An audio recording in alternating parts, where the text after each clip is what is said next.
The old-timers will tell you, Ron, that on the other side of Queens Boulevard, also destroyed by this, was Slattery Plaza.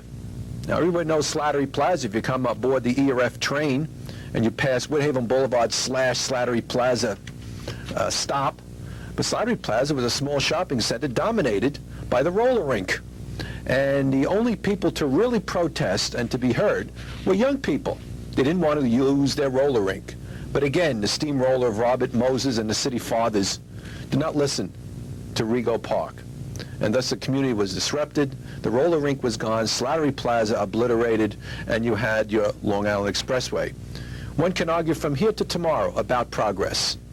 And in a way, this was progress, wasn't it, Ron?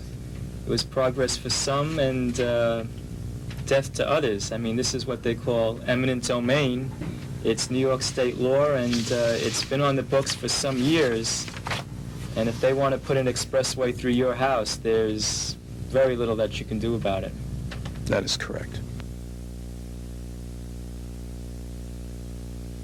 Old Henry Bohack, German-born, lived in Kew Gardens at the corner of Beverly and 83rd Avenue. Bohack himself was described as florid-faced, outgoing, a very pleasant person to deal with. He also developed the large Bohack chain of stores. And the Bohack that many of the old-timers remember was a step-down Bohack, self-service. Yeah, that was the big thing in those days, because prior to that, you'd have the old-time grocer that would come with his scoop. You want a pound of this or 2 pounds of that. But this was a whole new concept, self-service, frozen food, bird's eye, frozen vegetables. And even in the Depression, Bohack in Queens County alone had over 300 branch offices. And in other words, he must have had one in every neighborhood. Today it's a Dutch boy, Cleaners. And it's right around the corner from Park City and Park City Estates. And Saxon Hall. And the Saxon Hall. You remembered it, Ron. I forgot it. I have to plead ignorance on that one. But the Saxon Hall was one of the few areas in that domain which was not owned by Alfred Caskell and Carroll Management.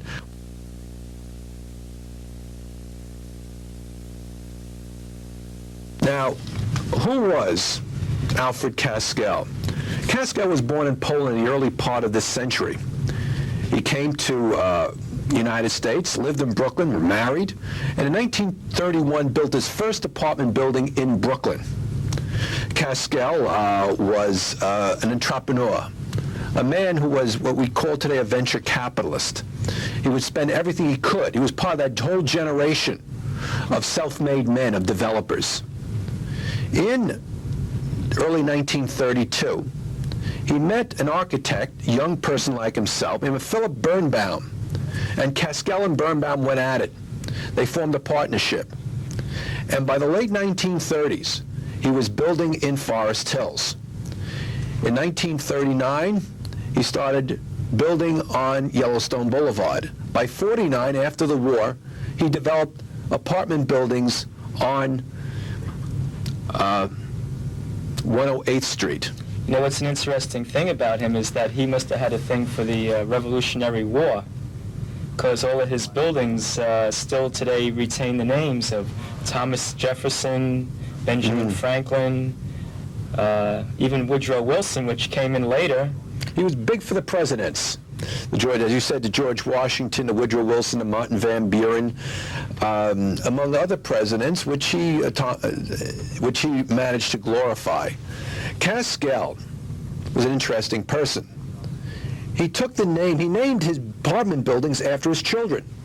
His management firm was named after his daughter Carol. For some reason, he knocked off the E and he called it Carol Management. He named his Anita Apartments after his daughter Anita. And he named his other apartment developments, Howard Apartments, also in Forest Hills, after his son Howard. And then finally, in 1955, he developed Park City, which we have a photo of. That's the big one. That was the big one, Park City. Park City itself was something he had dreamed about. At one point, Caskell had all the land between Junction Boulevard in the south and what was today the Forest Hills Cooperative, which is approximately 110th to 108th Street. He sold off part of that land to the Farkas family, and they built Alexander's.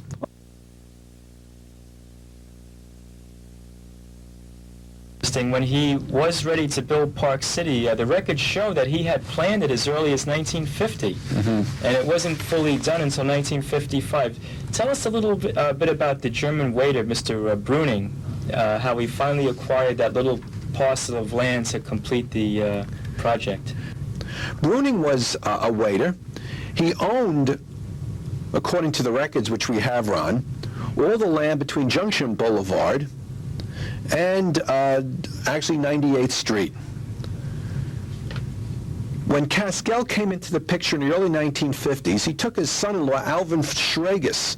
Mr. Schragus was married to Carol Kaskell, and Schragus went with Alfred and negotiated with Bruning. Bruning was adamant at first, but under Kaskell's tremendous pressure, easy pressure, you might say, convincing pressure, he began to waver. Then he said, gee, I have to feed my dogs, but I have no dog food. This is probably an out for him to disappear. But Kaskell had a good memory, and he said, on 63rd, there's a pet shop. And Bruning said, well, I'm not sure if it's still open. Kaskell sent his son-in-law to get pet food. Now, we see this as sort of a demeaning thing, but it was a ploy to keep open the negotiations. And Schragus did get the pet food from Mahoney's shop, which later moved over. On the side of Alexander's liquor store. That's right, which later moved over to where the library was. And the deal was consummated for the buying of that tremendous property, which is today Alexander's and its shopping center. Yeah, Bruning had the reputation as the hermit of Rego Park. He had a small little shack, and that's just what it was, a shack. A little hut right smack dab in the middle where Alexander's today stands, and that's the only existence the man wanted. Actually, we talk about the beauty of Rego Park and also some of the personalities. As I recollect, didn't Bess Myerson, the Miss America, wasn't she? That's an interesting story. Bess, in 1956, she separated from her husband, Alan Wayne. She moved out of her Manhattan apartment on East 93rd Street. She could have lived anywhere with her power and her, knowing her way around town, could have lived anywhere that she wanted to live, but she chose personally to live in Park City. And she was no stranger to the community. She had previously been a guest speaker at the Rego Park Jewish Center for Rabbi Derby, and she was no stranger to the community, and she became one of the first residents of Park City. In the late 1940s, onto the scene came the Rose family, most of whom were educated at Yale University, engineering in background, and Frederick Rose, the son, went ahead and purchased land near what is today Our Lady of the Angelus Roman Catholic Church. And as they developed that land, he had a dream.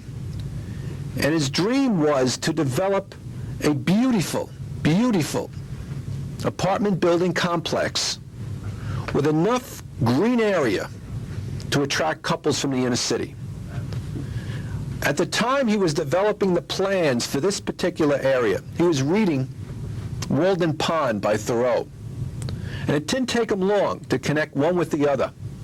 So in 1948-49, when they finally opened up Walden Terrace, he had finished the book and had named for himself and had developed a reinforced concrete structure which won for itself many awards, and it had the largest